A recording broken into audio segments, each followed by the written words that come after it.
Hello and welcome to One on One. I'm Vernon Ramazan, and today I continue my conversation with former Prime Minister Basdeo Panday and of course the man behind the Basdeo Panday Foundation. Mr. Panday, welcome back, having not gone anywhere. You're working quite comfortable here, just waiting for part two to come along. Now, I mentioned before, we're going to talk about constitutional reform. Over the last few days, you've made your views known on it, but over the last several years, you've had some strong views about the fact that our Constitution, as it exists now, is not perfect, and that you would like to see some radical change take place. Sure. If you look at how the country has been running for the past 50 years, when the Constitution was evolved in 1961, 62 and so on, the circumstances were quite different from what they are today. The fears were different, the hopes and aspirations were different. People, the racial tensions were very high. People were afraid of being victimized, and all sorts of things were happening.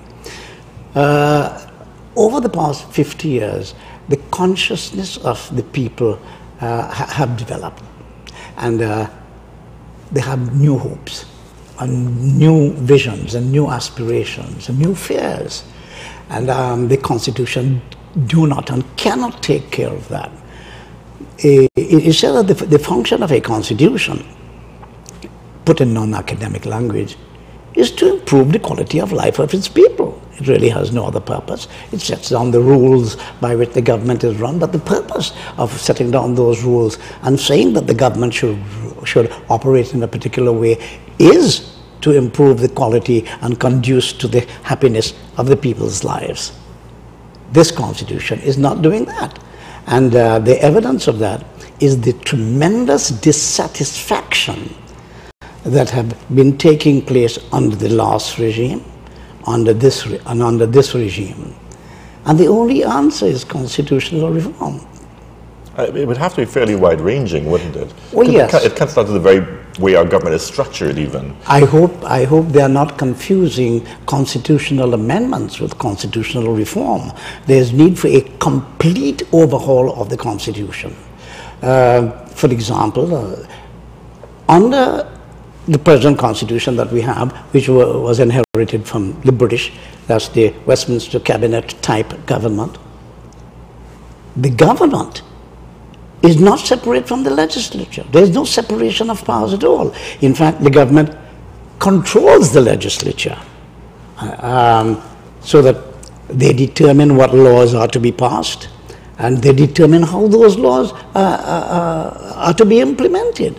So that creates an enormous amount of power in the executive that controls not only the resources of the state, but the legislative power of the state. So constitutional reform must separate those powers. The executive must be separate from the legislature. And that is why what I have been advocating is that the president should be elected on the basis of one man, one vote. Having been elected, the president then chooses his cabinet from what he perceives to be the finest minds in the country. Having done that, he has a cabinet. He is now the head of state and the head of the executive. So no more prime minister and president?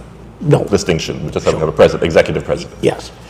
So having put his cabinet in place, he goes to the nation and he addresses the nation that for the next year I propose to do so and so and so and so and so.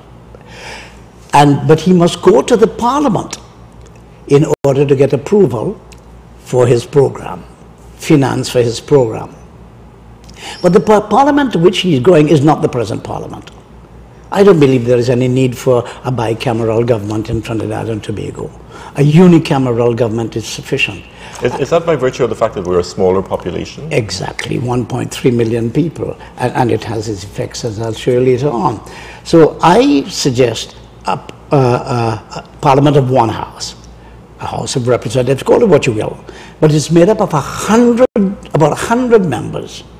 We already have about 74. 100 members but these members are elected on the basis of proportional representation.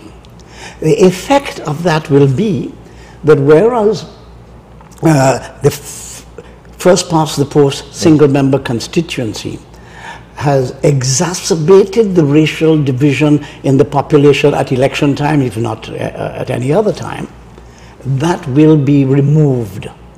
And people will now vote members into parliament who represent their interests, their economic interests. The workers, for example, the unions, may get together and say, listen, we want people in parliament who will represent our views. When we vote for them, for us, they don't represent our views. The farmers will say the same thing. And the different economic and social groups in the country will seek to get members in parliament, and they can only do so if you have a system of proportional representation. Now, when the president comes to this 100-member house elected on the basis of proportional representation, he needs their support, he needs their votes. Therefore, his program has got to satisfy the widest spectrum of the population in order to get support. So that by this kind of proportional representation, we have deepened the democracy by increasing the groups that participate in the decision-making process. In this scenario, would everybody be able to vote on conscience, or would it still be a party-based system? They vote on interests. So if you're a Labour representative, you would vote on your Labour interest. And what are they voting for? They are voting for the president's budget. So the president, if he's smart enough, and I'm sure he will be, or she, if the case may be, will now have in his budget things that will sweeten them, make them feel happy. And he will have to do that for the various interests in the parliament, because he needs all the support in order to get his budget through. That would be an extremely democratic exercise. It's almost like a hybrid between the Westminster system and the American system, but unicameral. Yes. And it is suited to us in that we are a small nation, and we don't need a bicameral government. The only reason we have a bicameral government is because we inherited the British Westminster system, and they had a House of Lords. We don't need a House of Lords, though there are many of them who think that they are.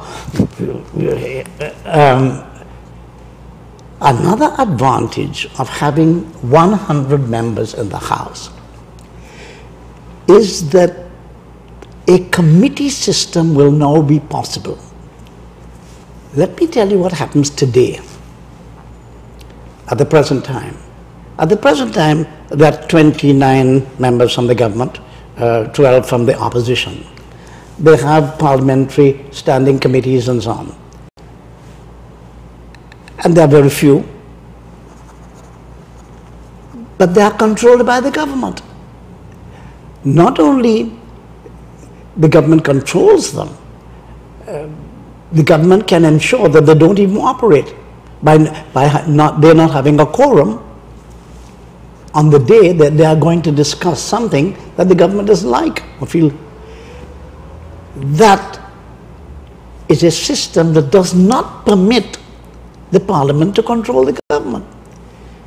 If, however, there were 100 members in parliament, there'd be a sufficient number of members to have a series of committees and a series of investigating committees. And those are the committees that will keep check on the government between elections. At the present time, we have an election, and the government can actually tell people, do what you want. I'm staying there until the next elections. And sometimes the only thing to remove them is violence, violent upheaval and so on. To avoid all of that, constitutional reform can prevent us from having to go that path.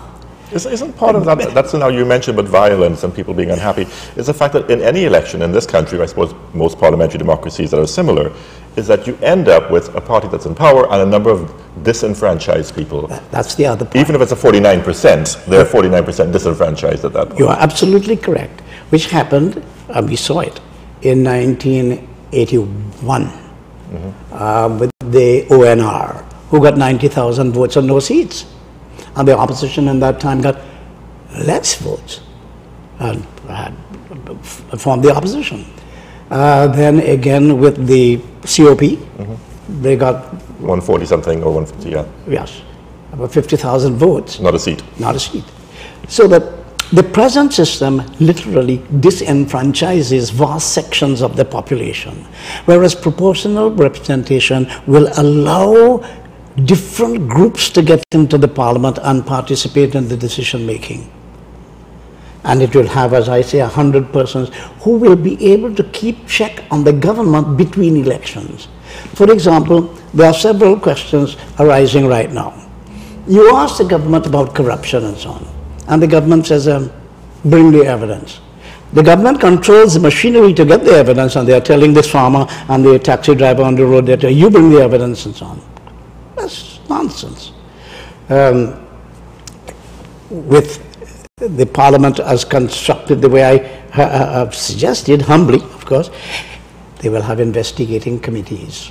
And an investigating committees can investigate what is going on in the country at any given time, as far as the government is concerned. Because as we have it now, we will have, and you've been on both sides of the House, you may have an opposition that is basically just there yapping, because the government is under no obligation, once they have large enough numbers, to pay any attention whatsoever. And they don't have to do that. You have 29 members and you have an opposition, and they could talk until they're blue in the face. Nothing is going to happen.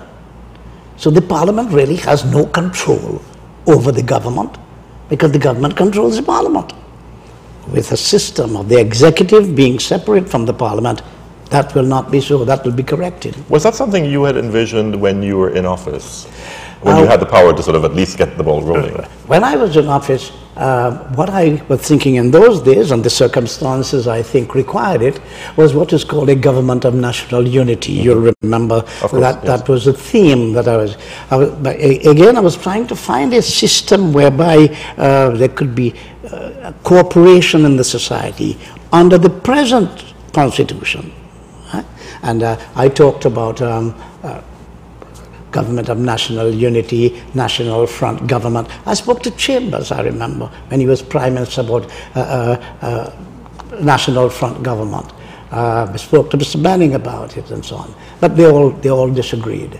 However, we've gone a long way since then, and what we really need is a completely different kind of constitution, as opposed to trying to fiddle around with the present constitution by merely amending this or that clause. Did the situation that happened when the president was able to pick which government or which party held power, did that change your view on our system in terms of making you, I guess, suddenly realize or feel that we have a need to have an elected president who is accountable? I didn't get that. In terms of the famous election split, where the president got to step in and say, listen, sure. An unelected president, we should point out, got to step in and say, listen, okay, you get to form the government. Well, I don't think so, because one expected that the president would have acted constitutionally. It's unfortunate that he did not.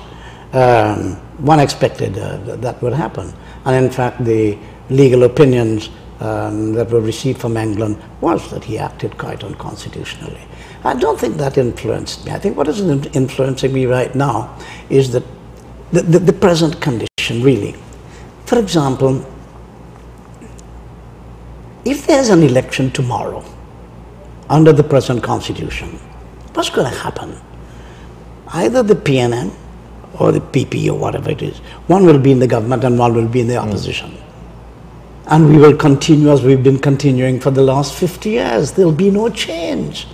As a matter of fact, I'm seriously considering that if there's no constitutional reform, I won't vote in the next elections. It will be an exercise in futility. What am I voting for? To put one of them in the government and one in the opposition? There'd be no point in voting. And presumably you're not alone in that view, I suppose. That is becoming a very widespread view. For example, there's going to be local government. I believe that proportional representation should apply to local government as well. This government, again, I'm telling you that the UNC has died. The UNC talked about local government reform. They've been in office almost 3 years. They're having a local government elections coming up soon. No reform. I suspect that there will be no constitutional reform. I think that neither the government nor the opposition want constitutional reform. The present constitution allows them to exploit the divisiveness of racism and colonialism and that sort of thing. It allows them to use that in order to stay in power. One on this side and the other on the other side. So I don't believe that there's any going to be constitutional reform because the government and the opposition, neither of them want it. It's not always a danger, because once you're entrenched in power, the idea of changing things to perhaps your disadvantage may be less than attractive in terms of a proposition. That is why in the Middle East, the people are taking the course they are taking in order to have constitutional reform. A lot of the struggles they're having there is about constitutional reform. And I'm hoping that we don't have to go that route. Do you think when you look at the fact that we adopted, obviously we had the Westminster system placed upon us at that early stage, and yet it seems over the years we've picked and chosen which Westminster traditions we decide to follow. I mean, exactly. Margaret Thatcher, of course, may have pushed the limits in her day, but certainly we are very flexible when it comes to interpreting Westminster. Exactly. What's good, we take what is convenient. For example, under the British Constitution, from which we pattern ourselves, there is something called question time to the Prime Minister. And the Prime Minister comes there, no notice, and people ask the Prime Minister questions, and she must answer. She, as when Thatcher was there, he must answer them. And take a hammering frequently. But here, the Prime Minister won't even answer the questions that are asked lawfully after 28 days' notice. Oh, the Constitution is rotten, it's not suitable to what we want to achieve as a nation. So our interpretation of Westminster is flawed then? Oh, very flawed. And we need to have something that's perhaps a little more regimented, that we have to follow certain rules. Is that what you're maintaining? Regimented, not necessarily. To the extent that everything is sort of laid out. This is how it works. That's right. You can do this, you can't do that. That's right. Yeah. But what are the odds of it ever happening? You mentioned you don't think it's going to really happen. So why even conjecture, I suppose? I believe that they are doing this because they believe that the population is serious about constitutional reform. The population wants constitutional reform. I have attended only one meeting of the Constitutional Reform Committee, and I got the impression that people want constitutional reform. But the method they are using really is a faulty process. The reason why the Wooding Commission failed, the Hayat Commission failed, the Ellis Clark Commission failed, was because the process was wrong. And what they did was that they got some intellectuals, lawyers mostly and so on, and tell them, listen, you produce a draft. Then they take that draft and they throw it before the population. And they ask the taxi driver and the farmer and the market vendor and says, comment on that, please. We are consulting you on that. That's nonsense. Only pseudo. Most of us haven't even read the existing constitution, which is quite a stack. Exactly. Yeah. Only intellectuals of the university, armchair politicians, pseudo-intellectuals, and constitutional lawyers, and cranks. If the Constitution is supposed to provide a better life for the people, the approach should be to go to the people and find out what their problems are. The farmer and the worker and the ordinary taxi driver and so on, they are not concerned with the niceties of the Constitution. They are not concerned. They are concerned with a better life. And therefore, the framers of the draft Constitution must go to them and find out what will give them a better life. And that should be part of the constitutional reform. For example, somebody has applied for housing 20 years ago. They can't get a reply. Or they get a reply, say, your application has been received and is receiving consideration 20 years ago. Somebody applied 5 years ago and they get a house. What do the poor people, what does that poor person do? Where is the mechanism? Don't tell me that they can go to court. Because as I've said in someplace else, my professor used to tell me that the courts are like the Ritz Hotel. It is open to everybody, but only the rich get in there. So only the rich can have their grievances aired. and the rich, and the government usually is afraid to abuse the rich. They abuse the poor. And those are the people who want to have a mechanism inside of the Constitution that allows them to have a better life. That is what the exercise should be about. The commission should be finding out from the people what are their hopes, what are their fears, what are their aspirations. And the Constitution must embody mechanisms for realizing those aspirations, relieving those fears, encouraging those hopes. If we look at one of the most famous examples of a constitution in the world, of course, the U.S. Constitution, it was formed at a particularly interesting time in the U.S. history, I presume, when the framers of the Constitution were very close to the people. That's right. And therefore, I guess we're able to interpret those same ideas of dreams and aspirations and transpose them into a document, which has pretty well held up, I mean, over a couple of hundred years very easily, of course, with a few minor changes. Yeah. Is it possible to do that now, or do you really need to go to every person in your constituency and say, what do you like about your life, or what would you like to see change? Well, let me put it this way. If they were as close to the people as the founding fathers of the American Constitution were, then they'll know what the people want. They wouldn't have to go, they will know. So you don't have to go to everybody. But I would have thought a better thing is, instead of asking the people to come to you, I think they should go to the people. The atmosphere itself. You go there, they have these meetings, and they've said, okay, you have 3 minutes. What can you say in 3 minutes? And in 3 minutes, tell us what you want for constitutional reform. Most people are talking about their problems, about the neighbor moving the fence, and that sort of thing. And that is what they should embody. They should find out, what is it that's preventing the people from being a happier people? What are the obstacles that prevent greater cohesion in the society? These are the things that the Constitution should make provisions for. That's my argument.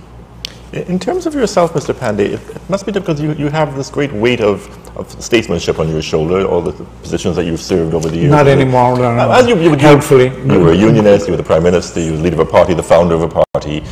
I guess you must find yourself now thinking, where do I channel all these bits of knowledge I've gathered over my lifetime? I know the Panday Foundation is certainly doing work on a very grassroots basis. Sure. But you're also dividing your time with loftier ideas. I'll answer your question. Yeah. But you say, where will I channel? Right here. Obviously, this is what I'm doing, and I'm grateful to you for asking me to be here. I've written to the newspapers. I intend to do a few more newspaper articles and so on. Really publicize the need for constitutional reform.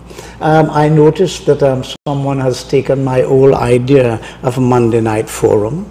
I might start. I wonder who that would be. I don't know, but I may I may start a Tuesday night forum, in which I go to the people and explain to them what the constitutional reform should be, like I'm talking to you. Maybe that is what I probably will do, or begin to hold a series of public meetings, merely to tell people the importance of the Constitution. And look, what you are suffering from, it's the Constitution that prevents you from developing yourself. In terms of your voice and your unique view in the world, and people of your generation, I mean, even Mr. Manning comes to mind, do you think the resource that you are is being harnessed sufficiently, given the nature of our society, which is, well, they're gone, let's move on to this, as opposed to realizing we have a tremendous resource of knowledge and views gathered over a lifetime that we could be using? Do you think you're being used sufficiently in that way to draw your experience and use it to make a better Trinidad and Tobago? Used by whom? Because that is the important question. I am persona non grata. I am bête noire. But that's not a position you were unaccustomed to over the years, and you managed to handle it with grace. So I'm sure you can still parlay yourself into relevance. And that's what I'm doing.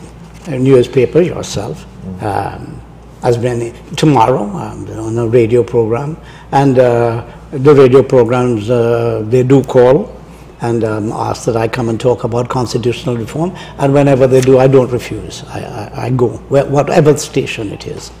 Even though I'm sure you have other things to do, you feel it's your responsibility to still give your views on something as important. I believe that is the maybe final contribution I can make to the society.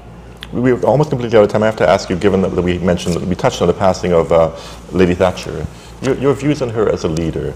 I think she was a strong woman. And I think that was her forte. Her forte was the fact that she was strong and that she knew where she wanted to go. And she was strong enough to institute the kind of discipline in her government to get there. One of the things, well, she was capitalist, ultra-capitalist and so on, totally anti-labor and so on. So I'm sure you have differing views on that particular Of course. Yeah. I didn't necessarily agree with her politics, but I'm just saying the kind of person she was. And she broke the unions back. I think it was coal miners, coal miners, Carville, no, I forgot his name. I can't remember the name. That was many years ago. Yeah, that was many years ago. Yeah, she broke the unions back. I was angry about it and so on and so forth. But that doesn't change the fact that she was a strong woman. And she was able to achieve what she believed in. That, I think, was her strength. Mr. Panday, it is always a tremendous privilege and honor having you on the program. So I thank you so much for being here and giving us 2 interviews, which I very much appreciate. And I hope we'll have you on again whenever you're able to come on to talk about any subject. Whenever you wish, I shall be at your You will probably regret mentioning that, I'm sure. We'll have you on very soon. Mr. Panday, thank you so much for being on the program. Thank you so much. You've been watching One on One. Join us again tomorrow for another edition.